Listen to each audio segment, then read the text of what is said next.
Good morning. आज कक्षा 12 का फर्स्ट चैप्टर फिजिक्स का वैद्युत आवेश क्षेत्र में विभव के बारे में बात करेंगे। फिजिक्स का फर्स्ट चैप्टर है, इसका नाम है वैद्युत आवेश क्षेत्र एवं विभव। तो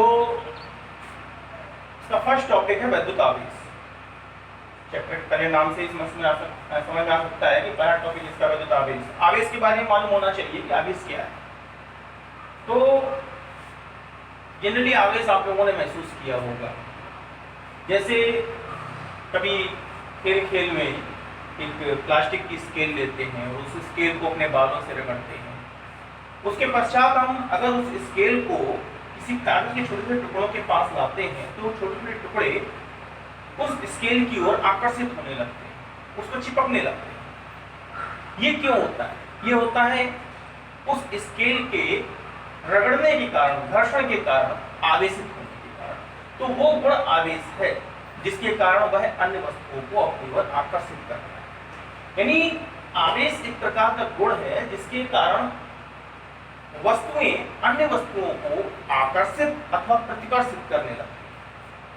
आकर्षित और प्रतिकर्षित करने का कारण आवेश की प्रकृति पर निर्भर करता है। अगर दो समान आवेश एक दूसरे के पास आते हैं तो प्रतिकर्षण होता है, और जब विपरीत आवेश एक दूसरे के संपर्क में आते हैं तो आकर्षण होता है। तो सबसे पहली चीज की आवेश क्या है? तो आवेश हम कह सकते हैं वैद्युत आवेश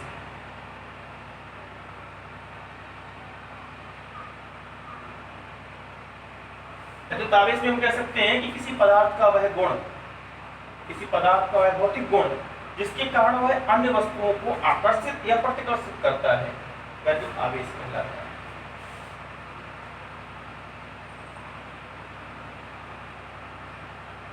किसी पदार्थ या वस्तु का वह गुण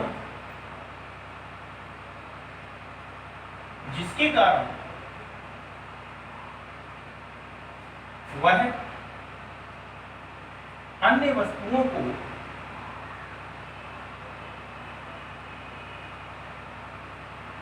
आकर्षित अथवा प्रतिकर्षित करता है,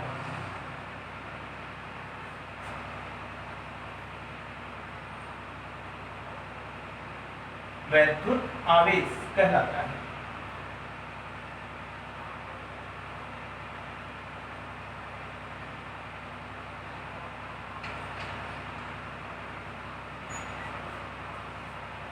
तो आवेश की परिभाषा है कि आवेश क्या है। अब ये आवेश उत्पन्न क्यों होता है? आवेश का मूल कारण क्या है कि किस कारण से ये आवेश उत्पन्न होता है? हमने स्केल को जब बालों से रगड़ा, सूखे बालों से रगड़ा, तो या किसी अन्य वस्तु को किसी अन्य वस्तु के साथ रगड़ते हैं तो ऐसा क्या होता है जिसके कारण उसमें आवेश उत्पन्न होता है? जैसे अगर हम एक कांच की छड़ ले लें और उस कांच की छड़ को अगर हम रेशम से रगड़ते हैं, कांच की छड़ को अगर हम रेशम से रगड़ते हैं तो वो कांच की छड़ भी आवेशित हो जाती है। तो किस कारण से आवेशित होती है? आवेश का मूल कारण क्या है? आवेश का मूल कारण है इलेक्ट्रॉन। इलेक्ट्रॉन आवेश का मूल कारण। इलेक्ट्रॉनों के कारण ही वस्तुओं में आवेश उत्पन्न होता है। जैसा कि आपने पिछली कक्षाओं में पढ़ा होगा कि किसी पदार्थ में कोई भी तत्व है, किसी तत्व में मूल 3 कण पाए जाते हैं, इलेक्ट्रॉन, प्रोटॉन और न्यूट्रॉन। 3 कणों से मिलकर ही प्रत्येक तत्व बना हुआ है, जिनमें प्रोटॉन और न्यूट्रॉन तत्व के परमाणु के नाभिक में होते हैं और इसकी बाह्यतम कक्षाओं में इलेक्ट्रॉन चक्कर लगाते हैं। जब किसी वस्तु को किसी अन्य वस्तु के संपर्क में रगड़ते हैं, घिसते हैं, घर्षण करते हैं, तो इसकी बाह्यतम कक्षा से इलेक्ट्रॉन या तो निकल जाते हैं या इस पर अतिरिक्त उपस्थित हो जाते हैं, उस वस्तु से इस वस्तु में आ जाते हैं। इन इलेक्ट्रॉनों के स्थानांतरण के कारण ही वस्तु आवेशित हो जाती है। अगर ध्यान दीजिएगा, जैसे आपने देखा होगा कि कोई भी तत्व की बात कर लें, कोई भी तत्व ले लें, आपने पिछली कक्षाओं में पढ़ा भी होगा कि जैसे अगर हम कार्बन की बात करते हैं तो कार्बन का परमाणु क्रमांक 6 होता है। इसका मतलब कि इसके पास 6 प्रोटॉन है और जितने प्रोटॉन होते हैं उतने ही इलेक्ट्रॉन उसकी बाह्यतम कक्षाओं में चक्कर लगाते हैं। इसका मतलब प्रोटॉन और इलेक्ट्रॉन, क्योंकि न्यूट्रॉन उदासीन होता है, उसकी संख्याओं का किसी आवेश पर कोई प्रभाव नहीं पड़ता है। आवेश पर प्रभाव पड़ता है धनात्मक और ऋणात्मक के कारण, यानी प्रोटॉन और इलेक्ट्रॉनों की संख्या के कारण। तो जैसे कार्बन की बात करते हैं तो कार्बन में 6 प्रोटॉन है, यानी प्लस का 6, प्लस के 6 और माइनस का 6, 0, यानी इस पर कोई आवेश नहीं। कोई भी तत्व लेते हैं, अगर वो किसी से क्रिया नहीं कर रहा है, किसी रासायनिक विक्रिया में या दाबकीय विक्रिया में भाग नहीं ले रहा है, तो तक उस पर कोई आवेश उपस्थित नहीं होता है। जब वो किसी रासायनिक क्रिया में या किसी नाभिकीय विक्रिया में या किसी प्रकार से उसमें इलेक्ट्रॉनों का आदान प्रदान होता है, उनमें इलेक्ट्रॉनों का स्थानांतरण होता है, तो उस पर आवेश उत्पन्न होता है। जैसे कि अगर हम इस पर ये मान लें यहाँ पर कि कोई तत्व है जिसमें 8 प्रोटॉन है, 8 प्रोटॉन है और 8 इलेक्ट्रॉन है, ठीक है, प्लस 8 और माइनस 8, 0, उस पर कोई आवेश नहीं है। लेकिन अगर उसने 2 इलेक्ट्रॉन और ग्रहण कर लिए तो प्रोटॉन पर कोई प्रभाव नहीं पड़ा, केवल इलेक्ट्रॉनों को उसने ग्रहण किया, तो इलेक्ट्रॉन हो गए -10। इस समय यहाँ पर -2 आवेश उत्पन्न होगा, यानी ये वस्तु अगर 2 इलेक्ट्रॉन उस पर आ जाते हैं तो वो ऋणावेशित हो जाएगी। इसका मतलब है कि इलेक्ट्रॉन कितने भी हो, 1 हो, 2 हो, 10 हो, 20 हो, किसी वस्तु पर इलेक्ट्रॉन बढ़ जाते हैं तो वस्तु ऋणावेशित होगी। और अगर किसी वस्तु से इलेक्ट्रॉन निकल जाते हैं, सपोज दैट हम मान लेते हैं कि यहाँ पर 8 इलेक्ट्रॉन थे, उससे 2 इलेक्ट्रॉन और निकल गए, माइनस के 6 इलेक्ट्रॉन रह गए, तो क्या होगा, वस्तु पर प्लस का 2 चार्ज आ जाएगा, यानी वो वस्तु धनावेशित हो जाएगी। अर्थात जब किसी वस्तु पर इलेक्ट्रॉन बढ़ते हैं तो वस्तु ऋणावेशित होती है, उस पर जो आवेश है वो ऋणात्मक आवेश उत्पन्न होता है। और अगर किसी वस्तु से इलेक्ट्रॉन निकल जाते हैं, इलेक्ट्रॉनों की कमी हो जाती है, तो उस कंडीशन में उसके नाभिक के जो प्रोटॉन है वो प्रोटॉनों का आवेश बढ़ने से, यानी कि उस पर धनात्मक आवेश बढ़ने से वस्तु धनावेशित हो जाती है, उसका जो आवेश है वो धनात्मक आवेश कहलाता है। तो इस प्रकार से आवेश 2 प्रकार के होते हैं। अगर हम ये कहें कि आवेश कितने प्रकार के होते हैं, तो आवेश इलेक्ट्रॉनों के स्थानांतरण के कारण उत्पन्न होते हैं, जो 2 प्रकार के होते हैं।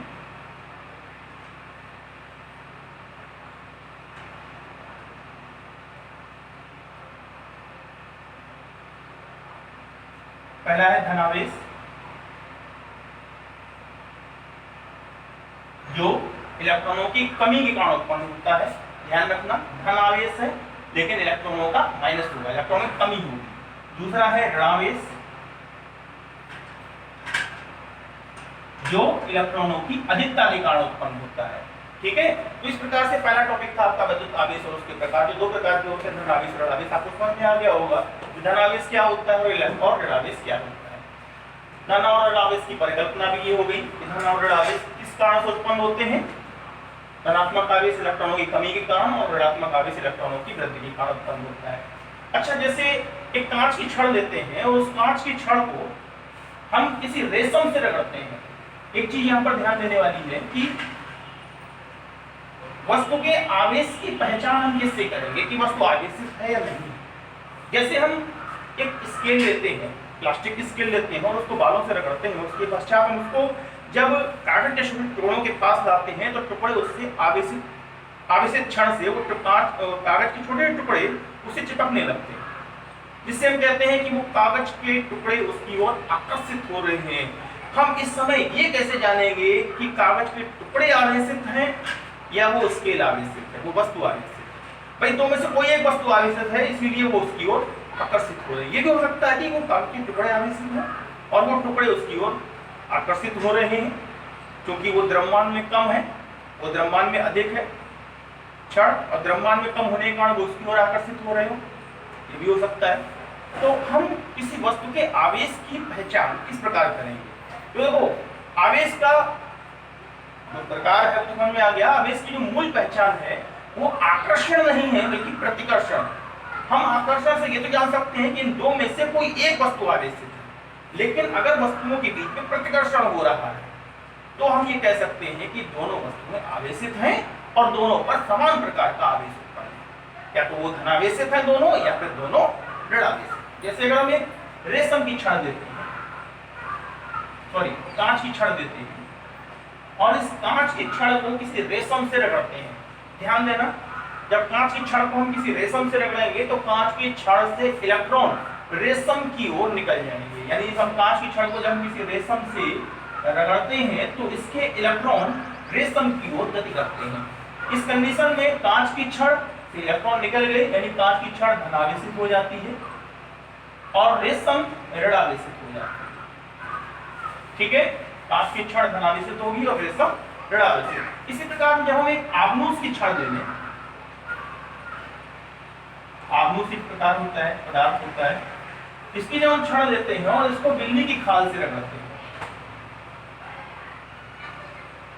बिल्ली की खाल से रगड़ते हैं, तो क्या होता है, तो इस कंडीशन में जो इलेक्ट्रॉन है वो बिल्ली की खाल से आभनूस की छड़ पर पहुंचते हैं। बिल्ली की खाल से इलेक्ट्रॉन आभनूस की छड़ पर आ जाते हैं। तो इस कंडीशन में जब आभनूस की छड़ पर इलेक्ट्रॉन अतिरिक्त उत्पन्न होते हैं, उस पर अतिरिक्त इलेक्ट्रॉन पहुंचते हैं, तो वहां पर ऋणावेश उत्पन्न होता है और बिल्ली की खाल इस कंडीशन में धनावेशित हो जाती है। अब ध्यान देना, जैसे अगर हम कांच की छड़ को किसी आभनूस की छड़ के पास लाते हैं, ने यहाँ पर दो छड़ें ली, एक कांच की छड़ जिसे रेशम से रगड़ा धनावेशित हो गई, आभनूस की छड़ को जब हम किसी बिल्ली की खाल से रगड़ते हैं तो ऋणावेशित हो गई। अब हम किसी कांच की छड़ को जो आभनूस की छड़ के पास लाएंगे तो उनके बीच में आकर्षण होगा, एक धनावेशित है, एक ऋणावेशित है, तो इन दोनों के बीच में आकर्षण होगा। देखिए, अगर हम एक आवेशित छड़ को किसी अनावेशित कागज के टुकड़ों के पास में लाते हैं, कागज के टुकड़ों के संपर्क में लाते हैं, तो भी इनके बीच आकर्षण होगा, ये चिपकेंगे। विपरीत आवेश को ला रहे हैं तो भी चिपकेंगे। तो हम ये कैसे संपर्क में कह सकते हैं कि ये भी आवेशित हैं। एक वस्तु अनावेशित है तो भी आकर्षित हो रही है और दो विपरीत आवेशित वस्तुएं भी आकर्षित होंगी। तो इस कंडीशन में जब हम कांच की एक छड़ को किसी दूसरी कांच की छड़ के पास लाते हैं, तो कांच की एक दूसरी छड़ के पास लाते हैं, तो इस कंडीशन में ये कांच की छड़ दूसरी कांच की छड़ को प्रतिकर्षित करती है, जिससे हम ये पता लगा लेते हैं कि ये दोनों छड़ें आवेशित हैं। अर्थात पदार्थ के आवेश की पहचान आकर्षण नहीं बल्कि प्रतिकर्षण होता है। ठीक, इसके बाद इलेक्ट्रॉन सिद्धांत। इलेक्ट्रॉन सिद्धांत क्या है?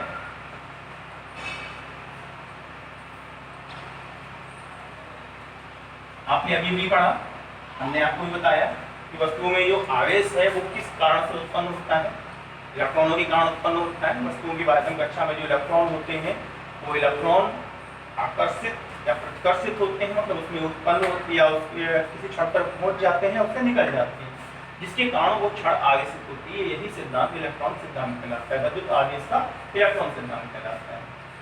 इसके बाद बात होती है विद्युत आवेश के संरक्षण।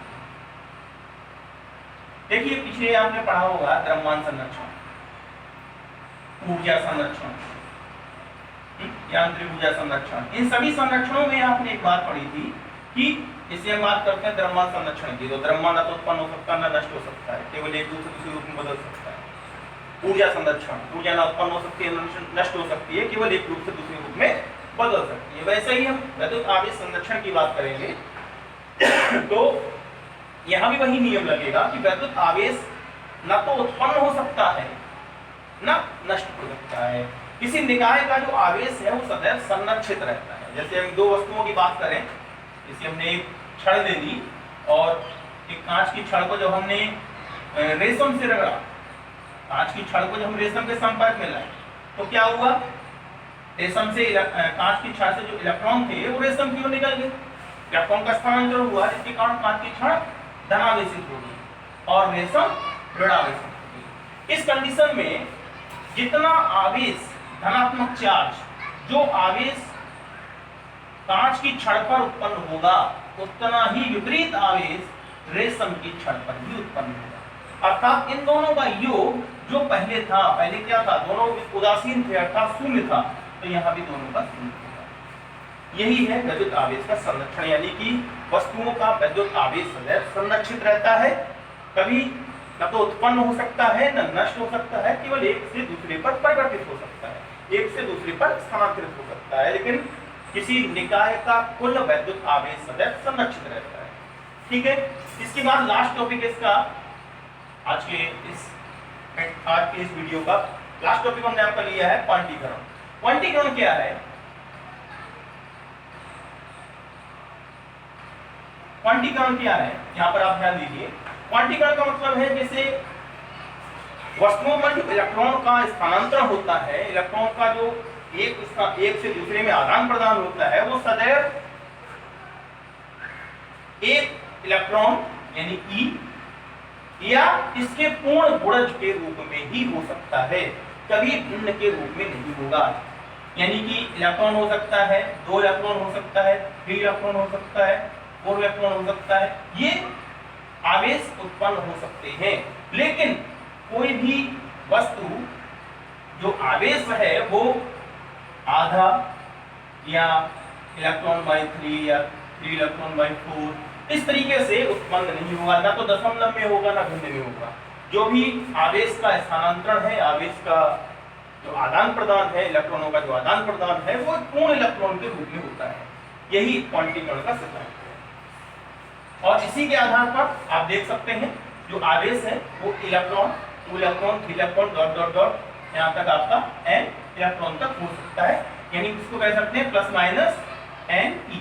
प्लस माइनस का अर्थ है अगर इलेक्ट्रॉन ले रहे हैं तो माइनस, और अगर इलेक्ट्रॉन निकल रहे हैं तो प्लस, उस पर धनात्मक आवेश उत्पन्न होगा। तो जो आवेश है वो प्लस माइनस n e के बराबर है। यही क्वांटीकरण का सिद्धांत।